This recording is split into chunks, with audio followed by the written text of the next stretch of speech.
Comuna 13, guys, it was known like the most dangerous neighborhood of South America only 17 years ago. And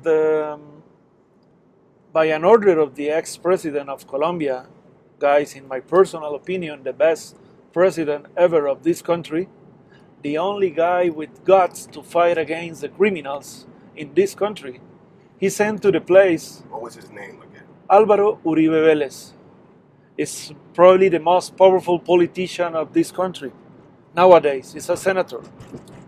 And he sent to that place, guys, 1,500 soldiers and cops to fight against the criminals for 11 days of craziness. That was like a civil war for that community.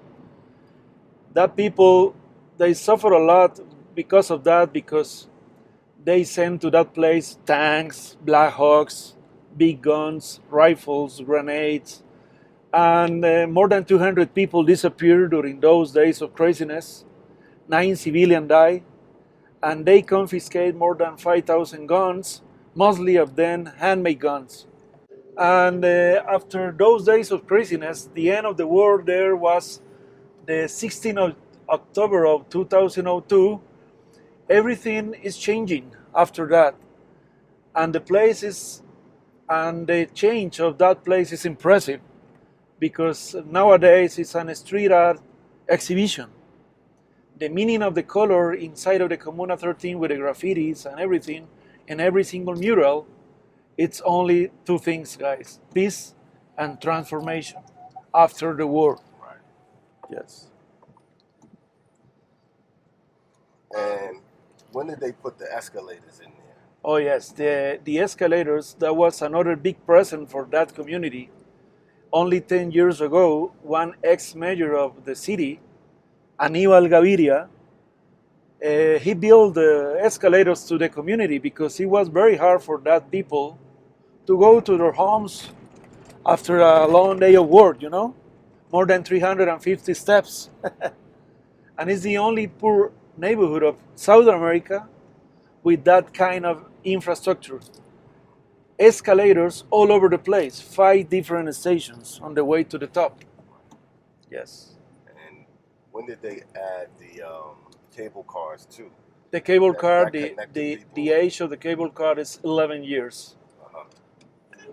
They built the cable car 11 years ago, and that's a big solution of transportation for the people of the Comuna 13, because back then they took more than 2 or 3 buses sometimes to go to their jobs. Yes. Nowadays it's a single ticket, very cheap. The price of a ticket is about $1, and it's very nice for the people. Yes. It's a big solution. Yes.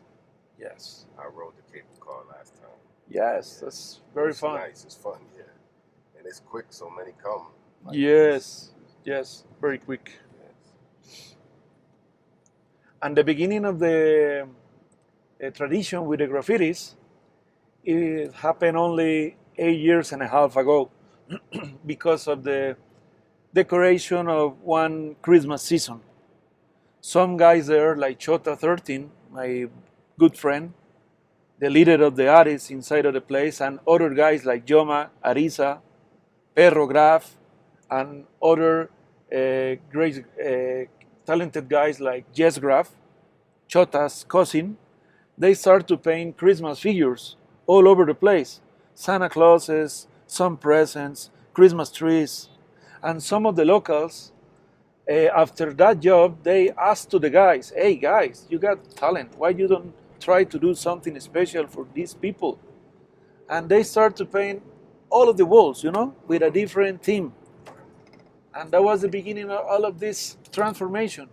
Only the last year, the last December of 2019, the Comuna 13 received in only 1 month 35,000 visitors in a month. Wow. Because of the murals and the graffitis, And they are mostly live about the tourism.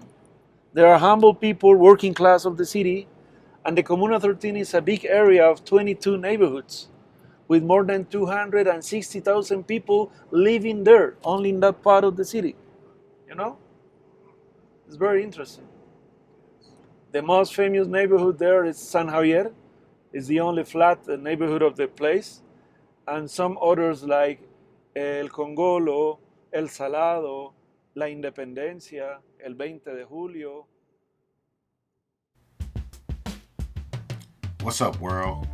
It's your international boss with the sauce, Zomega Millions. First of all, I'd like to thank Juan Carlos for his knowledge on the history of Comuna 13.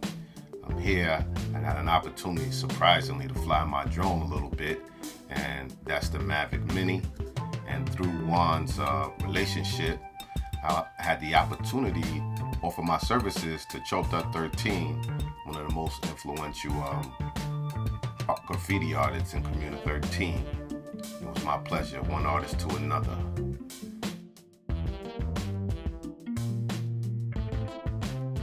This is Black and White. They are the local breakdance group that performs around every half hour for the visitors of Comuna 13. Also on the top level, you'll have vendors selling t-shirts and hats and all types of other souvenirs when you visit the Comuna 13. My favorite part was when a little guy comes out and does his little 1-2. Check him out.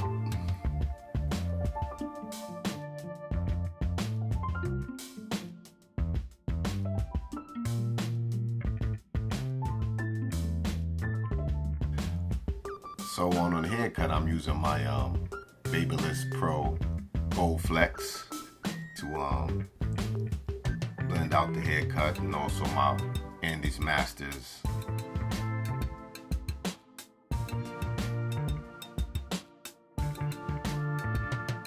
Here, I just felt the need to add this little guy. He looks so amazed to see himself on camera. And at the same time, he never said a word, but if you could read his story in his eyes, man, it's amazing. Yeah, so here I'm going up, blending them in, kind of like some people call this like a 7th, and some areas they call this a burst fade. That's when you fade around the ears, usually bald it out, and then blend it in. Here, this is a local drink called a michelada. It's a combination of beer, lime, with a rim of salt, and usually a choice of fruit. Right there is mangoes. And that's mi hijo, Lean Von Dutch. And the salt is pretty strong, and every time I've had this drink, I haven't finished it. Right here, I'm finishing up Chota 13, just blending out the nape of his neck. That's what I do, you know. I'm a master. Here's some kids getting their little hustle on as well. You know, they just trying to make a little living. And this is the wrap up, man. Job well done. It's your boss, International Zomega Millions. You're watching Barber World TV. Peace.